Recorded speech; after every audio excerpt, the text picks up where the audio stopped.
ურთულეს პროცესში ვართ, კატაკლიზმების პერიოდში ვართ, სოფლიო კატაკლიზმების, როდესაც ყალიბდება ახალი წესრიგი.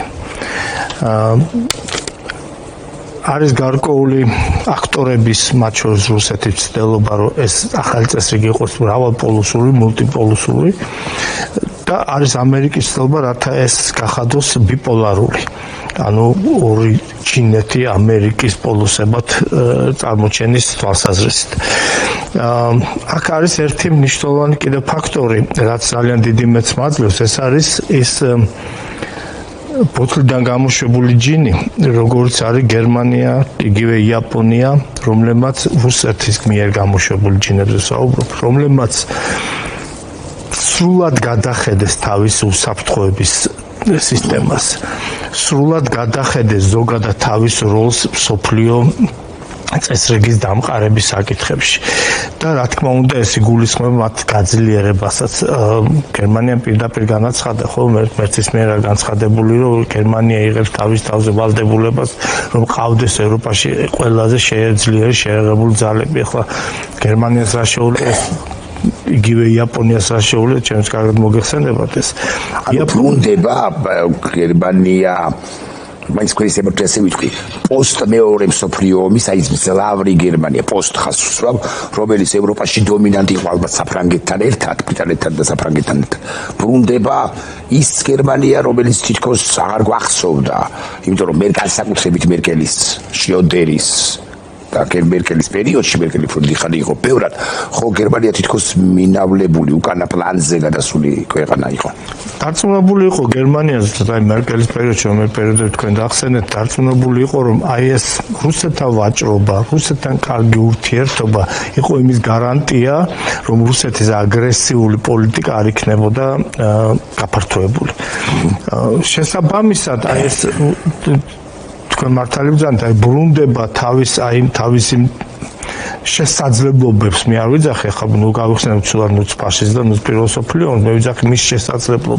შესაძლებლობებს იყოს ერთ-ერთი წამყვანი ძალა ევროპაში საფრანგეთთან დიდ ბრიტანეთთან ერთად მეტიც გერმანიამ უკვე განაცხადა დაიწყო ძველი ცივი ომის პერიოდის კონცეფციების განახლება სადაც გერმანია იქნება ერთ-ერთი შემადგენელი ბირთვული თავდაცვის ევროპის ბირთვული თავდაცვის ეს ძალიან მნიშვნელოვანი არის და გერმანია რომელსაც რამოდენიმე წლის წინ სულ 100-მდე ძველი თვითმფრინავი ყავდა რომელსაც აცხადებდნენ რომ ესე იგი ქმედითი მხოლოდ 4 თუ 6 იყო მათგან დღეს უკვე უახლეს ყიდულობს უახლეს თანამედროვე გამონანდროს ყიდულობს და რაინ მეტალი რომელიც საერთოდ მივიწყებული იყო რაინ მეტალის ფასეულობა გაცილებით მაღალია დღეს ვიდრე იგივე Volkswagen-ის ხო ერთ-ერთი ცნობილი მანქანა წარმოებლის და რაინ მეტალი დღეს უშვებს უფრო მეტ ჭურს ვიდრე ამერიკის შეერთებული შტატები და ქვეყანა რომლის მუშიპო იყო მუშიპოს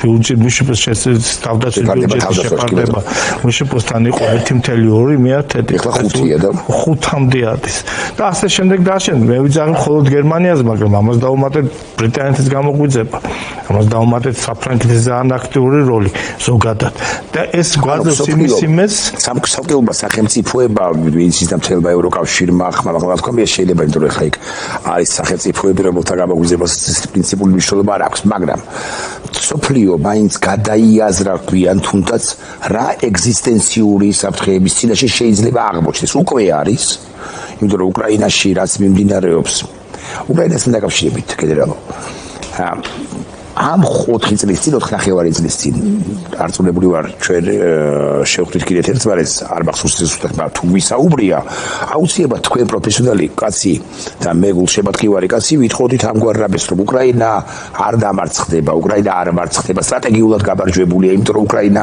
ვერ აიღო კიევი ვერ აიღო რუსეთმა და ასე შემდეგ მაყურებელს გარკვეულ ნაწილს შეიძლება ეს არც ეჯერა არც ხდებოდა ვერც ხდებოდა ბოლომდე მაგრამ ბოლო პერიოდია იმგვარი რამეები ხდება უკრაინაში ფრონტის ხაზზე და არა მხოლოდ უკრაინაში ეს ძალიან მნიშვნელოვანია იმიტომ რომ ურალს იქითაც 1700 1900 და რა ვიცი 3900 უტრირებ მაგრამ მაინც კილომეტრზე ბომბავს უკვე უკრაინა საკუთარი დრონებით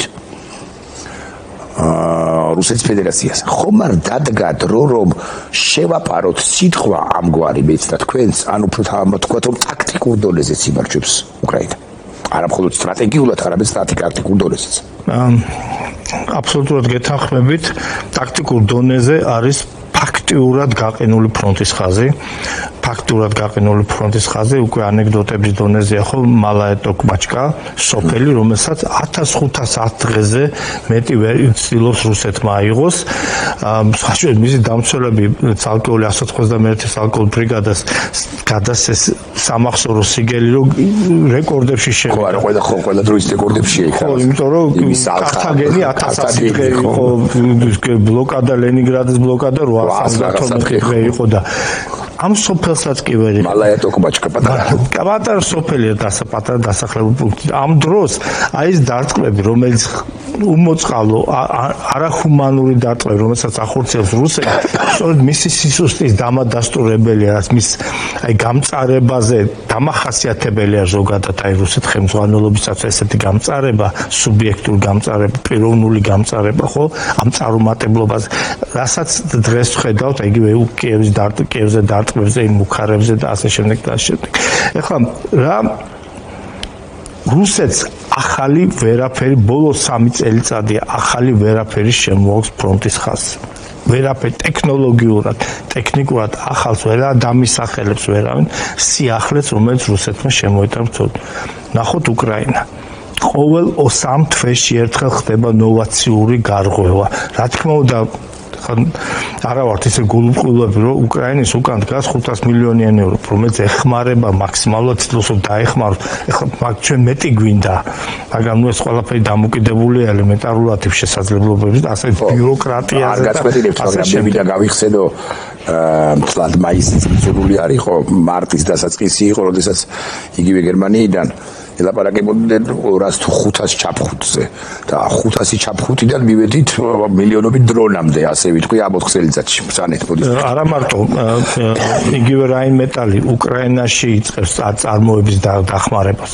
გერმანიაში უკრაინელები აწარმოებენ უკრაინისთვის, გერმანელი, ბრიტანეთი, სკანდინავიის ქვეყნები, ხო ახლა თვითმფრინავების გადაცემა, ხო ის გრიპენი, რატომ არის ეს თვითმფრინავი მნიშვნელოვანი უკრაინისთვის, ვინაიდან ეს ზუსტად მურგებული ამ რეალობას შეუძლია ძალიან ეკონომიურია შეუძლია დაждდეს გზატკეცილზე, რომელიც უკვე მზადა უკრაინაში, რომელსაც უკვე იყენებენ უკრაინელები.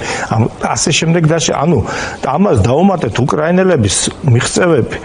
წარმოუდგენელი მიღწევები, ხო ის პოტენციალი, რომელიც საბჭოთა კავშირიდან დარჩენილი იყო, ხო ამ სარაკეტო მშენებლობა თუ სამრეწველო მშენებლობა, ეს პოტენციალი დარჩა, არ დაიკარგა. და ფაქტურად ნები ყველა ფარეხში, მანქანის ფარეხში ეწყობა დრონი. ახერხებენ ამის გაკეთება, ამაში უპირატესობა მოიპოვეს. სიკვდილის ზონა ეგრეთ წოდებული, რომელიც 5-დან 7 კილომეტრამდე იყო, ხო სიკვდილის ზონა, მე დიდი საფრთხის ზონა შესაძლო ზონა. ეს მთლიანად მოიცავდა დრონების დარტყმას, გულისხმობ 30 კილომეტრს. 30 კილომეტრამდე უკვე სიკვდილის ზონა გაზარდეს, სადაც ყველაფერი ნადგურდება. ყირიმი ფაქტურად ბოდიში ოსიგოზდბეს რო გავიაზრო 30 კილომეტრია სიკვდილის ზონა, მისი ფართობი, მისი კანი გაზრდილია ამ 5-დან 30 კილომეტრამდე შესაძლოა გაზრდა. ახლა ბოლო მონაცემი იყო რომ FPV დრონი, ეგრეთ წოდებული პირველი ხედვის დრონი, ხო? 100 კილომეტრამდე განახორციელა დარტყმის, რომელიც შეუძლებლად 15-20 კილომეტრზე მოქმედებდა. ასე შემდეგ დაშენდა პირველი ზელენსკიმ განაცხადა, რომ არსებობს სრულად უკრაინული წარმოების პირველი ბალისტიკური რაკეტა. ხო, ამის გარდა აღარ ჩამოთვლი დრონების დასახელებაზე, აღარ ჩამოთვლი ფლამინგოს თუ გრძელ ნეპტუნს, რომელიც აწიოკებს რუსეთს, ხო? რუსეთის 80%, 80% აი ამ ნავთობ გადამამუშავებელი მრეწველობის მოქცეულია ზუსტად იმ 3000 კილომეტრამდე ტერიტორიაზე, სადაც ფაქტურად მიწტომადობა ხდება უკრაინელების მხრიდან. ეს ყველაფერი ზრდის უკრაინის შესაძლებლობას. ის ნათქვამი ძალიან ცუდი არითმეტიკაა, მაგრამ ომის არითმეტიკაა, რომ მათემატიკაც არ არის, არითმეტიკაა, რომ 30-35,000 თუ დაეღუპა რუსეთს თვის განმავლობაში, ერთი თვის განმავლობაში, ხო ეს შესაძლებლობას მისცეს, მან ვერ შეძლოს. ხო, თუმცა თავდაცვის მინისტრ ფედოროვს ნათქვამი აქვს 50-მდე ავალდო. ეს თუ ავიდა იმ შემთხვევაში, საერთოდ რუსეთი ვეღარ შეძლებს შევსებას. დღეს აი რასაც ხედავთ 15-25 რაც არ აძლევს საშუალებას რუსეთს რომ შექმნას დამრტყმელი დაჯგუფება, რაღაც თავი მოუყაროს. მთელი ეს როტაცია, ახლა ყოველ წელიწადს რუსეთი ახდენს 300-დან 350,000-მდე მობილიზებას. სად მიდის ეს ხალხი 5 წლის განმავლობაში? ანუ ეს ხალხი მიდის მხოლოდ იმ დანაკარგის შევსებაზე. აი იმაზე ვერ ახერხებს აი იმის დაგროვებას, ამ ძალების დაგროვებას, რათა განახორციელოს თავისი აი თქვა გადამწყვეტი და ეს ყველაფერი და მათ შორის შემორღვეული და დანგრეული ეკონომიკა, გუშინ იყო თუ გუშინ წინ მკითხულობდი თორსები ჩემს ტექსტში ვახსენე რომ 17 ძალიან მნიშვნელოვანი პეტერბურგში, მოსკოვში, რაღაცა ვლადიმირში და ასე შემდეგ და ასე შემდეგ. ნოვოროსიისკში აგეყურისძირშია ჩვენგან მნიშვნელოვანი ინფრასტრუქტურა აუფეთქეს და აზიარეს ისე რომ აღდგენას ექვემდებარება ალბათ, მაგრამ რთულად. არაერთხელ. აქთან ყურისძირში მეთქი რომ ამბობ ხა ეს საბოლოო ჯამში აფხაზეთიდან რაღაც არცუდის შორს არის. რუსეთის ეკონომიკა ნადგურდება უჭირს ჩინეთი არა მე თუ მკითხავთ ყოველ შემთხვევაში არ არის ისეთი მხარდამჭერი როგორც ბევრს გონია, რომ ჩინეს თავისი გეოსტრატეგიული ინტერესები აქვს.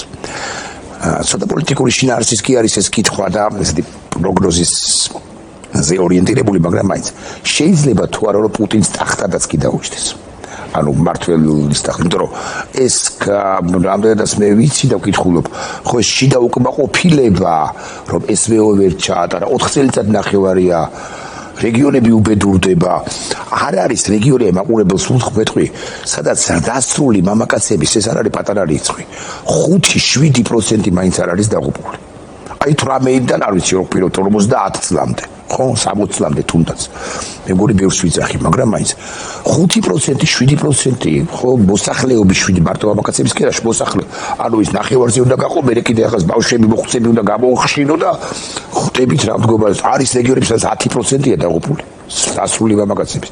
ეხლა მითხარით თქვენი აზრით, შეიძლება ტახტადაც კი დაუჭდეს პუტინს? საწუშოო თქვენ კითხვას გავცემდი პასუხს. აი ზუსტად რა თქვენ ახსენეთ რეგიონები, რუსეთი არ არის რუსების ქვეყანა. არის 21-26 განსხვავებული რელიგიით, ეთნოსით, კულტურით, ისტორიით განსხვავებული ხალხი.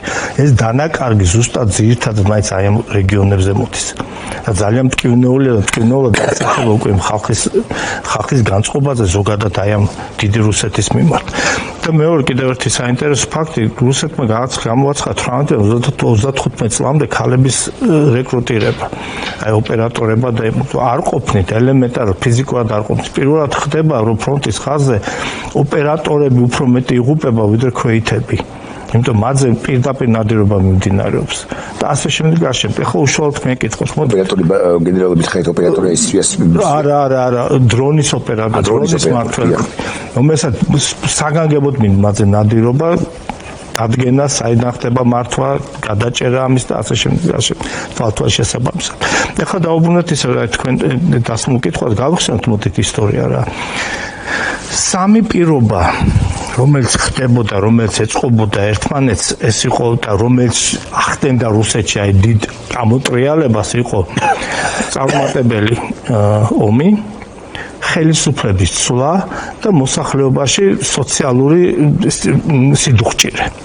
პირველი ეს იყო თუ გახსოვთ მე-17 დასაწყისში ხო ივან გროზნის პერიოდის შემდეგ გოდუნოვებმა, როცა რომანოვებმა ჩაანაცვლეს რიურიკევიჩები, ეს პერიოდია, ამას დაემთხვა წარუმატებელი ლივონის ომი და ამას დაემთხვა მაშინ დიდი შიმშილი აი პერიოდზე დაიწყო დიდი სმუტა.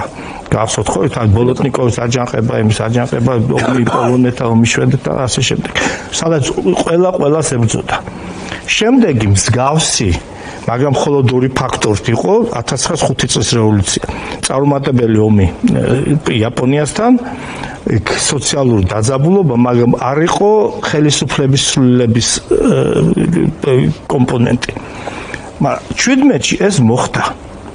და ძალიან გადატრიალდა და ნახეთ რაც მოხდა ხო რევოლუციის სახით. ეხლა დღევანდელი პირობებიდან გამომდინარე, სახეზე ძალიან ახლოს ვართ აი ამ ორ პირობასთან და არ არის გამორიცხული რა თქვენ ტახტთან დაკავშირებით, არ არის გამორიცხული რომ თვითონ ის ელიტა, რუსული ელიტა, რომელიც გარს ახვევია ხო პუტინს ხო სხვა წრეები არის დამახასიათებელია ზოგადად ავტორიტარული რეჟიმისთვის ხო რა თქმა უნდა უკმაყოფილო არსებულ ვითარებთ. რა თქმა უნდა უკმაყოფილოა დანაკარგისთვის მაყუც ფულსაც კი ცოტა შოუ, ნაკლებს შოუ. რა თქმა უნდა უჩიც, მოდი ასე ვიტყვი. რა თქმა უნდა დაკარგეს ძალიან ბევრი, დასავლეთი დაკარგეს, ხო დასავლეთში თავისი აქტივები დაკარგეს, ასე შემდეგ და შემდეგ. ხედავენ რომ აი ეს თუ გაგრძელდა ეს საერთოდ ანგრევს რუსეთს. არავინ იცის თუ ეს რაღაცა ესეთი კიდევ ერთი დილემა დასავლეთის რაც არის მათ ვერ გაუჩევიათ აი რომელი უფრო საფრთხე იქნება სულ დაშლილი რუსეთი აი არეულობა დიდი არეულობა დიდი სმუტა დავარქვათ რუსეთის ტერიტორიაზე თუ აი ეხლანდელი არსებული ვითარება ეს კითხვა უკვე თავისთავად რომ დაისვა რომ პრინციპში მოდი განვიხილოთ გეთახმებით აბსოლუტურად რომ აი ხომ არ არის შესაძლებელი სრულიად მოშლა მარტივ მომრავლებად დაშლა ალბათ ხმახლა თქვა იქნება მაგრამ ესეც ხომ არ განვიხილოთ აი ფედერაციის 26 სუბიექტია ხო იქ არის უზარმაზარი მაყურებელს უთხრათ სუბიექტები რომლებიც ყველა ევროპულ ქვეყანაზე კი არა ამის მთელ ევროპაზე დიდიც კარი კი არა ტატარსტანი ასე მაგალითად უკრაინაზე დიდიც არის რამდენიც მე მახსოვს და ყაზახეთსაც შეიძლება გაეჯიბროს კიდე სიდიდით ხო ეს არის დაისვა გენერალო თავისთავად უკვე საინტერესო ამბავია იმიტომ რომ იქ არის ბევრი შრე ბევრი დეტალი მარჩოვის ბირთვული კობინები უამრავი რამეა გადასაწყვეტი დასავლეთს მაგრამ ამასობაში ერთი კითხვა დამებადა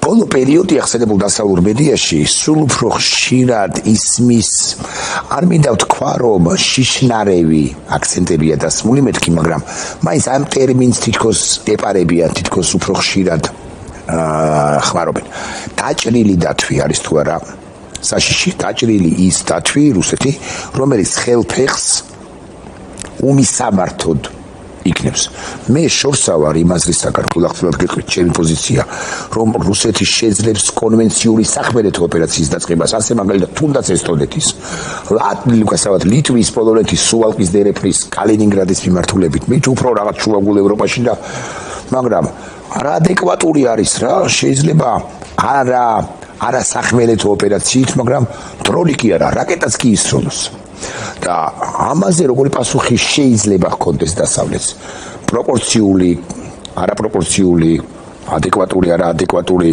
ხო რა ვიცი კიდე როგორი პასუხისთვის შეიძლება მოემზადოს დასავლეთი დრონები უკვე შეფრიდა ასე მაგალითად რუმინეთში ხო ყველა ვიცით და დასავლეთი ცხადი ახლა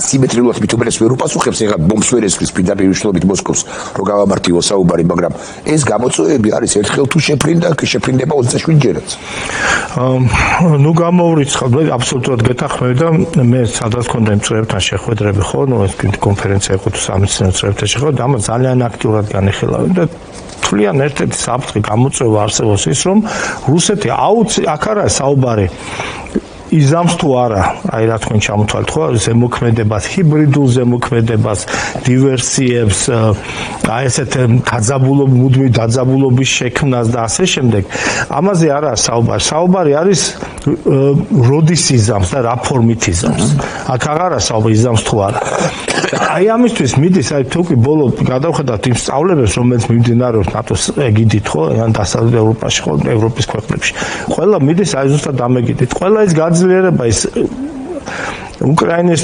პოლონეთში ძალების გადასროლა გერმანიის ეს გაძლიერება შექმნა კონცეფცია რომელიც ესე ანტიდრონული ქოლგის შექმნას გულისხმობს ევროპის თავზე ეს დაწყებული რუმინეთიდან დამთავრებული თქვა სკანდინავიის ქვეყნებამდე ხო ეს ერთიანი სისტემის ჩამოყალიბება ეს ყველაფერი მიმართულია იქითკენ რომ ზუსტად აი ეს საფრთხეები რაც მოგერიებული ბალტიისპირეთის ქვეყნებში ხდება კონტინგენტის გაზრდა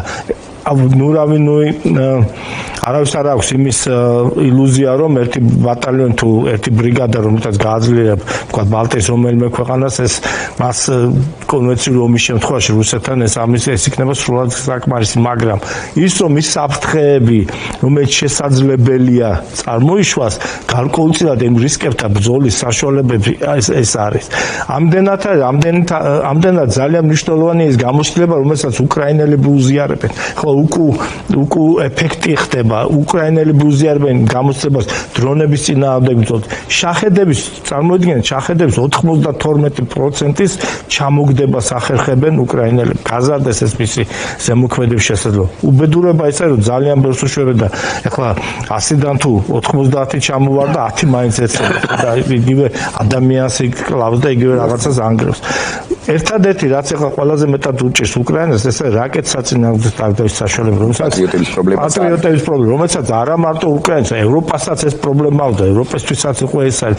აი ამ მიმართულებითაც მიდის მუშაობა თავისი ევროპატრიოტის შექმნა რა. აი ეს ძალიან მნიშვნელოვანია. გენერალო, შესაბამისად ძალიან საინტერესო რასაც ბრძანებთ და გადავიდეთ კავკასიის რეგიონზეც. თუ რუსეთი უმისამართოდ ან შეიძლება ვთქვათ ზუსტი ტერმინი ეს არ არის, მოკლედ უმისამართოდ ან გარკვეული სტრატეგიის ფარგლებში ხელფეხს მოიქნევს მათ შორის ნატოს წევრი სახელმწიფოების მიმართაც წინააღმდეგაც. მით უფრო დაუცველია ამ შემთხვევაში მაგალითად კავკასია, ან კავკასიის ამ რეგიონის ერთი ქვეყანა საქართველო.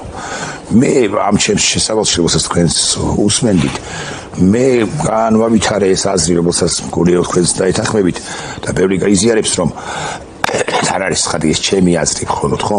რომ რაც უფრო თავჩაქინდრული ხარ, მით უფრო მოწყვლადი ხარ, მით თან თუ ის ეგზისტენციური მოწინააღმდეგეა შენი, რომელსაც შენი სახელმწიფოს არსებობა ბუნებრივია რომ არ აწყობს. შეწყდა უკრაინაში ომი, ეს სხვადასხვა სცენარი წარმოვიდგინოთ. შეწყდა უკრაინაში როგორღაც მე ამჯერა ამის გულახდილებით, მაგრამ შეწყდა, თქვა, დროებით შეწყდა. მოფერიანების, მომაგრების, მოძლიერების შემდეგ რუსეთს სადღაც დასჭირდება უკაცრავად რუსული ტერმინისთვის პაბედანოსნაია ვაინა.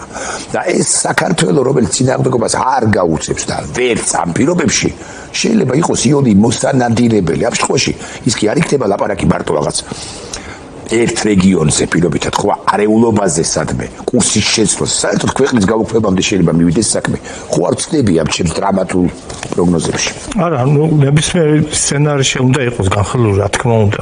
ისე მივდივართ ისე ეროვნული საფრთხეების კონცეფციას ზოგადად რა სტრატეგია გააჩნია ქვეყანას, მაგრამ სანამ ამაზე მივალთ, თქვენ მართალი ბრძანთ, ხო, რუსეთი არ რასაც თქვენ ბრძანთ, განსაკუთრებით ეხება რუსეთს. ქვეყანას, რომლისთვისაც ნებისმიერ სისუსტე წარმოადგენს აგრესიის მიზიდულობის ცენტრს. ნებისმიერ ჩვენება მისთვის სისუსტეს ეს ნიშნავს მის გამოწვევას აგრესიაზე. სამწუხარო რეალობა რა გვაქვს ჩვენ? 7-ჯერ ნაკლები თავდაცვის ბიუჯეტი გვაქვს ვიდრე აზერბაიჯანს და 2.5-ჯერ ნაკლები ვიდრე სომხეთს. იმ სომხეთს ბოდიში ვიხდი გაწყვეტილებ, რომელსაც უკვე მე-7 ქვეყანა ამერიკის შეერთებული შტატები, რომელიც იარაღს აწვდის. აი სომხეთი ამ 5-6 წლის წინ რო იყო აბსოლუტური ჩიხი, ახლა სომხეთი ხდება კავკასიის მიზიდულობის ცენტრი ინვესტიციების და მათ შორის სამხედრო მრეწველობის და სამხედრო თვალსაჩინო დახმარების კუთხითაც. რაში შირდება აზერბაიჯანთან ხო მოაგვარა.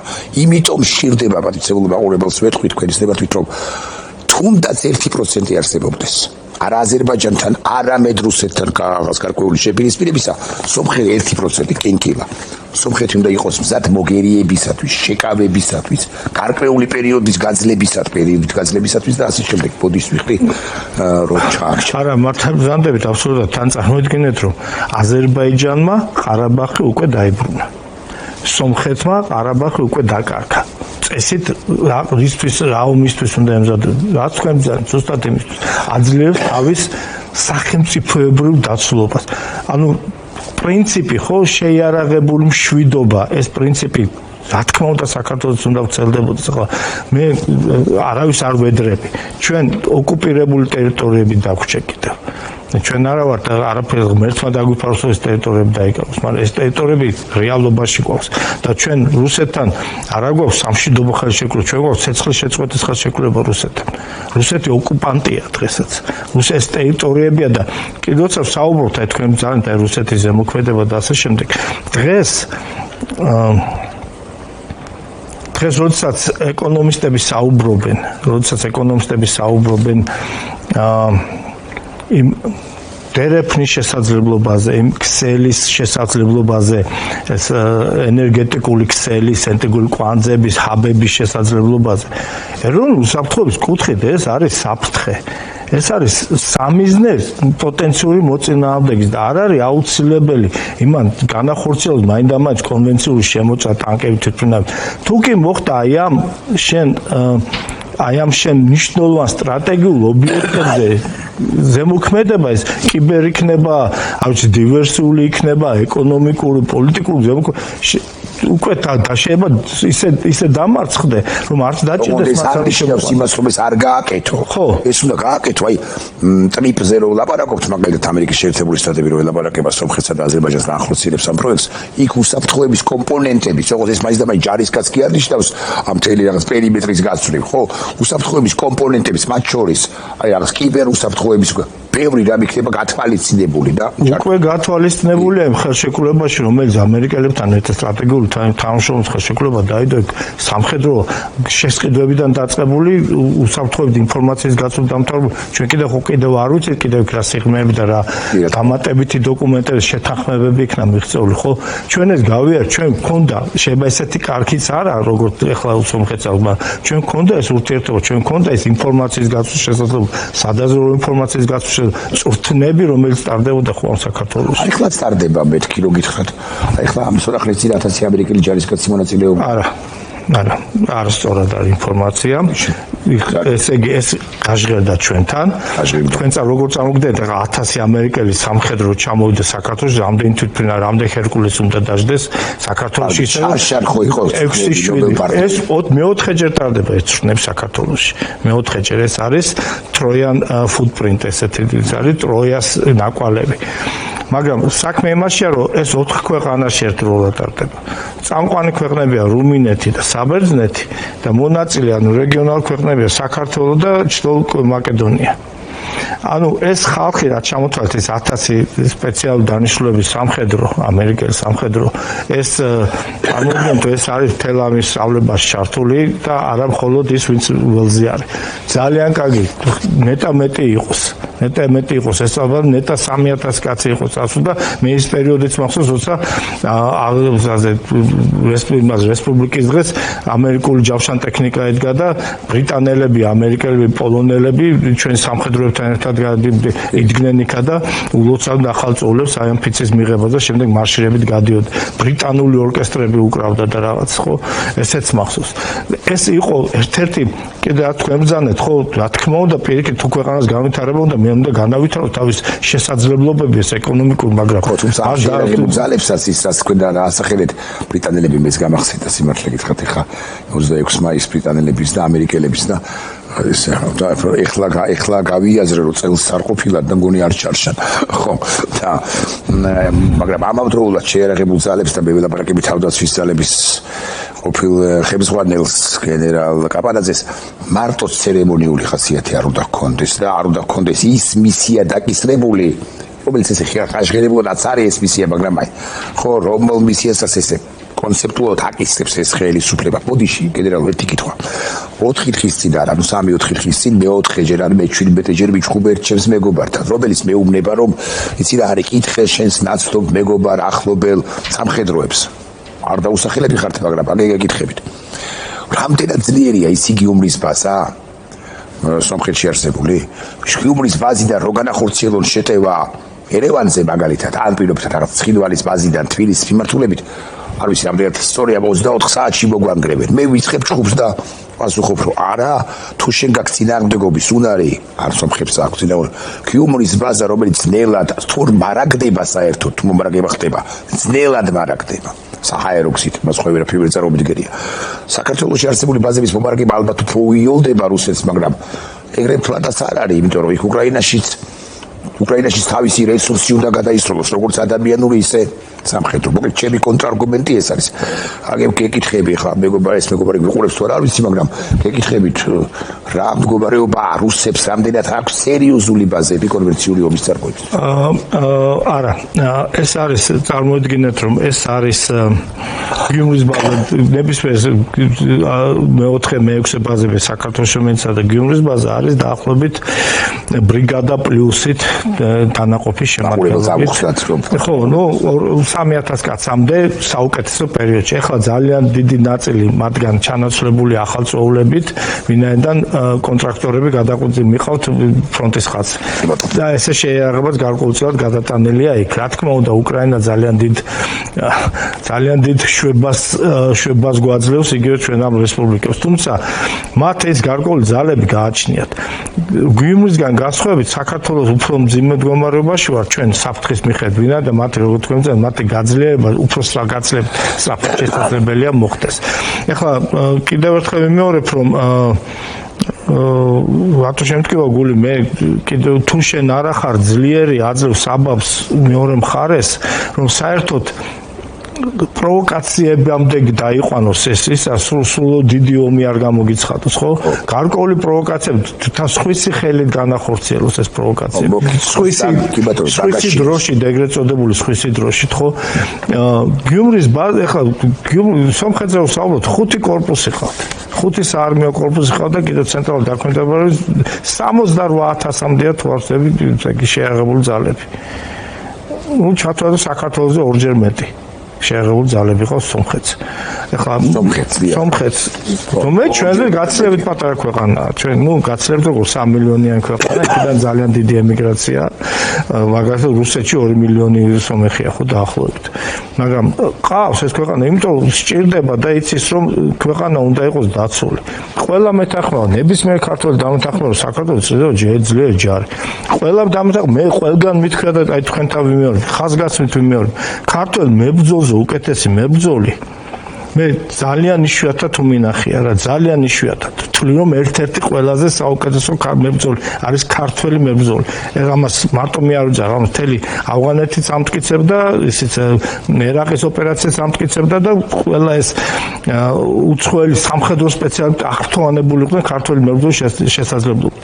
მაგრამ ქართველი მებრძოლის გვერდში დგომა არ გამოიხატება მხოლოდ მისი რაღაც სოციალური პირობების გაუმჯობესებით. მას უნდა კონდეს ის შესაძლებლობა, რომ მას შეძლოს თავისი ამოცანის შესრულება და ცოცხალი დაბრუნება უკან. ის ვაჟკაცი მებრძოლი დღეს ცოტა მოწყვლადია, ვინაიდან 15 კილომეტრის იქიდან, ხო, სიღრმიდან ვიღაცა შეუძლია დრონით მარტოს, რომელიც შეიძლება პიროვნება იყოს, რომელიც ჯარში არ წაიყვანს, იმიტომ რომ ტყელთერფიანობა ქონდა, ხო, ისე გადატანილი მშობლიც. ის დრონზე რობოტ შეიძლება ეომო, მაგრამ ეს სულ ქართველი მებრძოლი უნდა იყოს აღჭურვილი შესაბამისად, რათა ვიმეორებ, მას შეძლოს ამოცანის შესრულება და უკან ცოცხალი დაბრუნება. ეს არის მთავარი. ეს არის მებრძოლის გვერდში დგომა.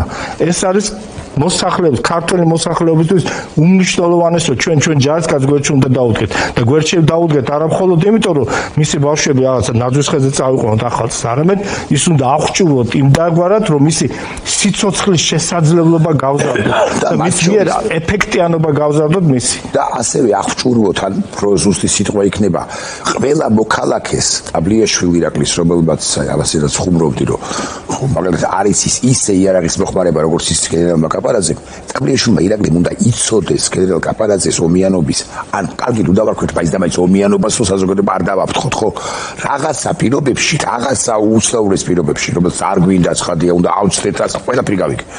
უნდა ვიცოდე მე, თქვენ ერთჩიკაც ყალს გაწვით, თუ სტატიას ვწერეს. ალბათ არ მამარტივებ ხა ცხადია, მაგრამ ეს ალბათ არის ტოტალური თავდაცვის, საზოგადოების მხრიდან თავდაცვის. რაც უკრაინა მეტნაკლებად ჯერთვით ორგანიზებით, მე თუ მკითხავთ, მაგრამ ახლა უკვე სისტემურად გაიაზრა ამის აუცილებლობა. აბსოლუტურად გეთანხმები და ჩვენ პირდაპირ ჩადებული გვაქვს ეს ტოტალური თავდაცვა, ხო ტოტალური თავდაცვის კონცეფციებზე ვსაუბრობთ, მაგრამ გასაგებია ხო დასავლეთში ეს ტოტალური თავდაცვა ტერმინი ჩაანაცვლეს ყოველთვის მომცველი თავდაცვის ტერმინით, ხო comprehensive defense-ით, ხო? მაგრამ ეს ზუსტად შინაარსი ასე თუ ისე ერთგივე აქვს, ეს გულისხმობს მას, რომ აი ეს დაცვა, ეს თავდაცვა გულისხმობს 20-30% მხოლოდ სამხედრო შემადგენელს და 70% სამოქალაქო შემადგენელს.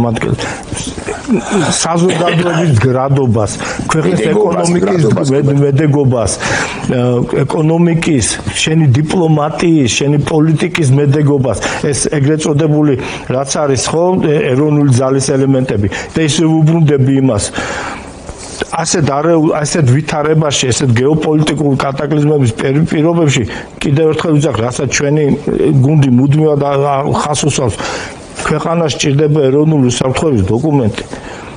ეს დოკუმენტმა უნდა განსაზღვროს რა არის ჩვენი ეროვნული ფასეულობა. დღეს თქვენ რაღაცა იძახთ, მე სხვა რაღაცას და შეიძლება რაღაცა ემთხოვოთ, შეიძლება რა ემთხოვოთ, მაგრამ ეს ფასეულობა უნდა იყოს განსაზღვრული სახელმწიფოს მიერ. რა არის ქვეყნის ინტერესები? ეს ინტერესები მე გრადირებული უნდა იყოს სასიცოცხლო, ძირითადი, ნაკლებ მნიშვნელოვანი და ასე შემდეგ. ამ სასიცოცხლო ამ ინტერესების მიერ დამუქრებული საფრთხეები რა არის და ამ საფრთხების წინააღმდეგ რა ეროვნული ძალები უნდა იყოს გამოყენებული, როგორ უნდა იყოს ეს გამოყენებული, რა რესურსებით უნდა იყოს გამოყენებული, ეს დოკუმენტი უნდა გქონდეს. ამის შემდეგ როგორ შეიძლება სამხედრომ გაწეროს რაღაც სტრატეგიული მიმოხილვის დოკუმენტი, ისე რომ არ არსებობდეს ძირითადი ფუნდამენტური დოკუმენტი. აქედან გამომდინარეობს შემდეგ თავდაცვის ქვეყნის ეროვნული თავდაცვის სტრატეგია. საიდანაც გამოდის სამხედრო სტრატეგია, საიდანაც გამოდის ოპერატიული დაგეგმარების დოკუმენტები და ასე შემდეგ.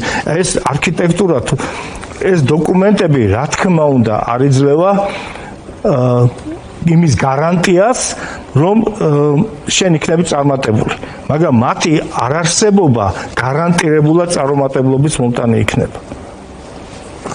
გენერალი ვახტანგ კაპანაძე იყო შემოსულარი უღრმესი მადლობა გენერალურ წარმატებას და გამარჯვებას გისურვებთ ძალიან დიდი მადლობა.